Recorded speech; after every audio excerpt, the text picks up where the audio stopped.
నమస్తే. ఇన్నాళ్ళు నన్ను సపోర్ట్ చేస్తూ, ఎంకరేజ్ చేస్తూ మీ ప్రేమని నాకు అందిస్తున్న ప్రతి ఒక్కరికి కృతజ్ఞతలు. అలాగే ఈ వీడియో కూడా ఖచ్చితంగా మీకు ఉపయోగపడుతుంది. లైక్, షేర్ అండ్ సబ్స్క్రైబ్ చేసి మీ సపోర్ట్‌ని నాకు అందించండి. అలాగే ఈ వీడియో పట్ల మీకున్న అభిప్రాయాన్ని కామెంట్ సెక్షన్‌లో కామెంట్ చేసి తెలియజేయండి. ఇప్పుడు వీడియోని చూద్దాం. జీవితంలో రకరకాల సమస్యలతో బాధపడుతున్నారా? ముఖ్యంగా ఆర్థిక సమస్యలతో సతమతమవుతున్నారా? ఎన్నో పరిహారాలు చేసి అలసిపోయారా? మంచి మార్గం దొరకాలని కోరుకుంటున్నారా? అయితే రండి, విశ్వాన్ని ఎలా అడగాలో తెలుసుకుందాం. లా ఆఫ్ అట్రాక్షన్ క్లాసెస్ మీకోసం మన ఛానల్లో. వివరాల కొరకు సంప్రదించండి. నమస్తే, వెల్కమ్ టు అవర్ ఛానల్. నేను పద్మిని. ప్రస్తుతంతో పాటు ప్రముఖ ఆధ్యాత్మికవేత్త, ఆస్ట్రాలజర్, లైఫ్ కోచ్, బాల త్రిపుర సుందరి ఉపాసకురాలు శ్రీమతి డాక్టర్ ఆర్బి సుధా గారు మనతో పాటు ఉన్నారు. మాట్లాడదాం. సుధా గారు నమస్తే అండి. నమస్కారం పద్మిని. ఎస్ సుధా గారు, బోర్డు మీద మీరు రాశారు. అవును, అన్ని స్తంభన. ఇప్పుడు కరెంట్ టాపిక్ కదా, హాట్ టాపిక్ అయిపోయింది అది. డెఫినెట్లీ. ఇన్నాళ్ళ స్తంభన ఏంటి సుధా గారు? స్తంభన 7th జూన్ వరకు. అవును, స్తంభన అనే దానికి మనం ఆల్రెడీ మాట్లాడుకున్నాం. బట్ జనరల్ గా చెప్పాలి అంటే ఎప్పటికైనా ఇప్పుడు నాట్ ఓన్లీ రిట్రోగ్రేడ్ మోషన్, మళ్ళా నీచ పడినప్పుడు స్తంభన అంటే ఏంటి? మనమే ఉన్నాం, మనకు ఒంట్లో బాగాలేకపోతే ఏం చేస్తాం? అలాగే ఆగిపోతుంది. అలాగే మార్స్ కూడా, అంటే కుజుడు ఏంటంటే స్తంభిస్తున్నాడు అనేది మెయిన్ టాపిక్. ఎక్కడ స్తంభిస్తున్నాడు అనేది వెరీ ఇంపార్టెంట్. స్తంభన అనే దానికి అందుకనే ఎగ్జాంపుల్ కింద అది చెప్పాను అనమాట. అంటే నీచ పడుతున్నాడు. మనకి తెలిసిన ఒక విషయం ఏంటంటే క్యాన్సర్, కర్కాటకంలో నీచపడతాడు అనమాట. అదొకటి కాకుండా మనం ఎప్పటికైనా మాట్లాడుకునేది ఫ్రెండ్షిప్స్ మాట్లాడుకుంటాం. అంటే ఏంటంటే న్యాచురల్ ఫ్రెండ్షిప్స్ ఉంటుంది, న్యాచురల్ ఎనిమినిటీ ఉంటుంది మనకి 9 గ్రహాల్లోనూ. అలాగే ఏంటంటే బెనిఫిక్స్ ఉంటాయి, మ్యాలిఫిక్స్ ఉంటాయి. సో ఈవెన్ బుధుడు ఇల్లు బై ఇట్ సెల్ఫ్ ఇస్, అంటే ఏంటి? స్తంభన ఎక్కడ జరుగుతుంది? క్యాన్సర్. ఇక్కడి నుంచి ఎక్కడ దిగాలి? మనకి మిథునం నుంచి దిగాలి కనుక మిథునం by itself is a enemies place అనమాట. సో అక్కడ కూడా ఏంటంటే మనం ఎక్కడైనా తెలియని ప్లేస్ లో కానీ వేరే ప్రదేశంలో వెళ్ళినప్పుడు గబుకుని మనకి తెలియదు ఎలా చేయాలి, పనులు చేయాలో తెలియదు కనుక. అలాగే ఒక ఎనిమి ఇంట్లో ఉన్నాము అంటే కట్టేసినట్టే ఉంటుంది కదా, అలాగే ఉండదు. అందుకోసమే స్తంభిస్తోంది ఎన్ని నెలలు అని చెప్పుకుంటున్నాం అనమాట.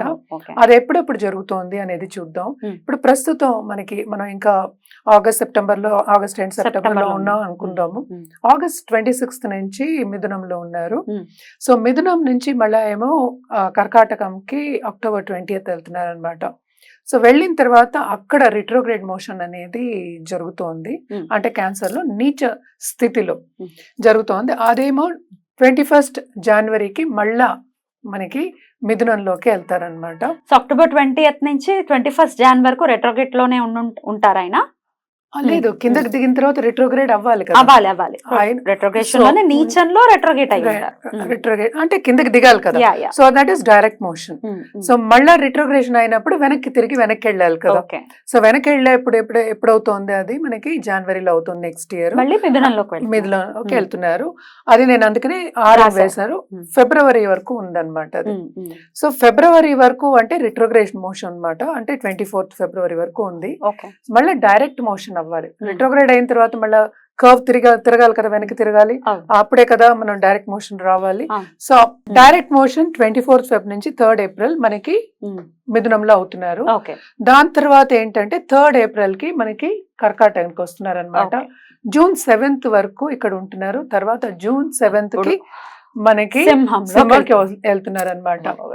సో ఇన్ని రోజులు ఏంటంటే ఇది చాలా ఎక్కువ రోజులు. యూజువల్ గా మార్స్ మనకి కుజుడు 45 days లో మనకి మూవ్ అవుతూ ఉంటారు అనమాట. సో ఈ రిట్రోగ్రేడ్ మోషన్ మూలాన్ని అక్కడే తిరగడం మూలాన్ని ఈ 2 రాశుల్లోనే కుజ స్తంభన అనేది ఏర్పడుతోంది. ఎందుకంటే నీచ స్థితిలో ఎవరు ఏం చేయలేరు, అలాగే ఎనిమి హౌస్ లో కూడా ఏం చేయలేరు కనుక. సో ఇవన్నీ ఏంటంటే 12 రాశులు, 12 రాశుల వారికి ఎఫెక్ట్ అనేది ఉంటుంది. అంటే తప్పక ఉంటుంది కదా. మరి 9 గ్రహాలు ఒక గ్రహం అలా అవుతున్నప్పుడు ఉండదా? అలాగే మనకి జూపిటర్ కూడా రిట్రోగ్రేషన్ అవుతున్నారు ఇదే సమయంలో. సో కొన్ని రాశులకి బాగుంటాయి, కొన్ని రాశులకి బ్యాలెన్స్డ్ ఉంటాయి, జరుగుతూ ఉంటుంది. డిపెండ్స్ అనమాట. It is not only that. ఏంటంటే దీంట్లో కూడా మళ్ళా రిట్రోగ్రేడ్ అయినప్పుడు ఒకలా ఉంటుంది, Hmm. డైరెక్ట్ మోషన్ అయినప్పుడు ఒకలా ఉంటుంది. Hmm. సో రెండు విధంగా మనం చెప్పుకోవాల్సి వస్తుంది ఒక్కొక్క రాశికి ఓ అన్నమాట. రెండు చెప్తారు అయితే ఇప్పుడు. అవును, రెండు ఉండాలి. అండ్ పరిహారం కూడా ఆబ్వియస్ గా చెప్తారు కదా? అంతే కదా. Right. జనరల్ పరిహారం అంటే మనం కుజుడికి Hmm. జపం అది చేసుకోవడం అనేది జనరల్ గా చెప్పుకునేది. Hmm. మనం ఒక్కొక్క రాశికి చూసి మనం విడివిడిగా చెప్పుకోవచ్చు. తప్పకుండా ఈ ఎక్స్ప్లెనేషన్ ఖచ్చితంగా వినాలి. వినకుండా డైరెక్ట్ గా వెళ్ళిపోవటం, డైరెక్ట్ గా రాశి గురించి తెలుసుకుంటే, మనం నాలెడ్జ్ ఉంటే దాని అర్థం ఇంకాస్త బెటర్ గా అర్థం అవుతుంది మనకి. మరి తులా రాశి వారికి కుజ స్తంభన ఎటువంటి ఫలితాలను ఇస్తోంది అనుకోవచ్చు సుధా గారు? ఓకే, మనం ఫస్ట్ కుజుడు అసలు ఏంటో, ఈ రాశి వాళ్ళకి ఏంటో రిలేషన్షిప్ చూద్దాము. Hmm. సో తులాకేమో సెకండ్, ధనాధిపతి. సో సెకండ్ అండ్ ఆల్సో మనం చూసాము అంటే సెవెన్. సెవెంత్. అంటే ఏంటి, మొత్తం కుటుంబ పరంగా డబ్బులు కుటుంబం. ఇంటి second also is indication for కుటుంబం, కుటుంబం, yeah, yeah, yeah, పిల్లలు, yeah. కుటుంబం ఏర్పడడానికి అనుకుందాము. Exactly. సో రెండు, సో అలాంటి ఆయన స్తంభిస్తే ఏమవుతుంది అసలు? నేనే క్వశ్చన్ రివర్స్ చేస్తున్నాను. అవన్నీ ఆగుతాయి. అన్ని Obvious. ఆగిపోతాయి కదా. సో మన ఇండికేషన్స్ ఏమున్నాయి ఇక్కడ? కుటుంబంలో కలహాలు అని చెప్పుకోవచ్చు. ఎస్పెషలీ మనం ఎప్పుడు చెప్పుకోవాలి అంటే రిట్రోగ్రేషన్ మోషన్ అప్పుడు, అండ్ ఆల్సో మనం చూసాము అంటే మనకి నీచపడినప్పుడు అని చెప్పుకోవాలన్నమాట. అంటే ఏంటి, ఏదైనా పని చేయాలి అనుకున్నప్పుడు మనకి అగ్రెసివ్నెస్ లేకపోతే, ఆ స్ట్రెంగ్త్ లేకపోతే, కరేజ్ లేకపోతే ఎలా చేస్తాము? అవును. కష్టం అవుతుంది. అవును. సో చేయనివ్వరు, నెగ్గనివ్వరు కుటుంబంలో అనేది మనం చూడగలుగుతున్నాం ఇందులో. అంటే కొంతవరకు స్తంభిస్తుంది. అలాగే డైరెక్ట్ మోషన్ అయినప్పుడు మాత్రం తప్పక వీళ్ళకి బాగుంటుందని చెప్పాలి. ఫైనాన్షియల్ గా కూడా చాలా బాగుంటుంది. ఫైనాన్షియల్ గా బాగుంటుంది అంటే ఏంటంటే కెరియర్ పాత్ లో ప్రమోషన్స్ వచ్చే Growth ఛాన్సెస్, ప్రమోషన్ వచ్చే ఛాన్సెస్, లేకపోతే మార్పిడు అంటే ఏంటి, మంచి పొజిషన్కి వెళ్ళే ఛాన్సెస్ వస్తాయి. అంటే స్టేటస్ పెరిగే ఛాన్సెస్ అవి వస్తూ ఉంటాయి అన్నమాట. అండ్ ఆల్సో కొత్తగా పెళ్లి కావాలి అనుకునే వాళ్ళందరికీ పెళ్లి అయ్యే ఛాన్సెస్, మంచి పార్ట్నర్ వచ్చే ఛాన్సెస్ కూడా ఉంటాయి. అంటే కోరుకున్న పార్ట్నర్ రావాలి కదా, అప్పుడే కదా మనస్తృప్తి అనేది ఉంటుంది. Definitely. సో అవన్నీ వచ్చే ఛాన్సెస్ ఉంటాయి అన్నమాట. ఎప్పుడంటే డైరెక్ట్ మోషన్ అయినప్పుడు మనం చూసుకోవచ్చు, ఎస్పెషలీ ఇక్కడ మిథునంలో ఉన్నప్పుడు అన్నమాట. సో కొంతవరకు బాగుంటుంది, కొంతవరకు బాగుండదు. ఈ 8 నెలలు జాగ్రత్తగా చూసుకోవాల్సిందే. ఏమేమి దాంట్లో చూసుకోవాలి అంటే, మోస్ట్ ఇంపార్టెంట్ మనకి హెల్త్ చూసుకోవాలి. అంటే నేను ఎప్పుడు మెంటల్ హెల్త్ మీద ఎక్కువ చెప్తూ ఉంటాను. ఎందుకంటే ఇవన్నీ చేసినప్పుడే మన రెమెడియల్ మెషర్స్, పరిహారాలు చేసినప్పుడు ఇంకా ముందుకి పాజిటివ్ దారికి తీసుకెళ్తుంది. At the same time blessings కూడా మనకు వస్తాయి. Right. సో అవి చేసుకోవాల్సిందే. కెరియర్ పాత్లో కూడా చాలా బాగుంటుంది అని చెప్పినట్టు. సో జాగ్రత్త పడాలి దాంట్లో కూడా కొంతవరకు అన్నప్పుడు ఏంటంటే, చుట్టుపక్కల అంటే మనతో పాటు ఉన్న వాళ్ళందరితో జాగ్రత్తగా మసులుకోవడం అనేది very important. And also travelling అప్పుడు అన్ని పేపర్స్ జాగ్రత్తగా పెట్టుకుని ట్రావెల్ చేయడం అనేది ఎక్స్ట్రీమ్లీ. అంటే 7th partnership. So partnership business లో ఉన్న వాళ్ళకి కూడా డైరెక్ట్ అయినప్పుడు బాగుంటుంది, రిట్రోగ్రేడ్ అయినప్పుడు కొంతవరకు పార్ట్నర్స్ తో ఇబ్బందులు వచ్చే ఛాన్సెస్ ఉన్నాయి. అటు ఇటు అట్లనే ఉంది. అలాగే ఉంది. అంటే ఏంటంటే రౌండ్ వెళ్ళినట్టే, యూ కమ్ ఫుల్ సర్కిల్ అని చెప్తూ ఉంటాం. ముందుకెళ్ళి వెనక్కి రావడం, ముందుకెళ్ళి వెనక్కి రావడం జరుగుతోంది కనుక సో లాట్ ఆఫ్ కన్ఫ్యూషన్ అనేది క్రియేట్ అవుతుంది. సో దీంట్లోంచి బయటపడాలంటే తప్పక వీళ్ళు పరిహారాలు చేసుకోవడం, అంటే మనం మాట్లాడే తులారాశి పరిహారాలు చేసుకోవడం అనేది వెరీ ఇంపార్టెంట్ అన్నమాట.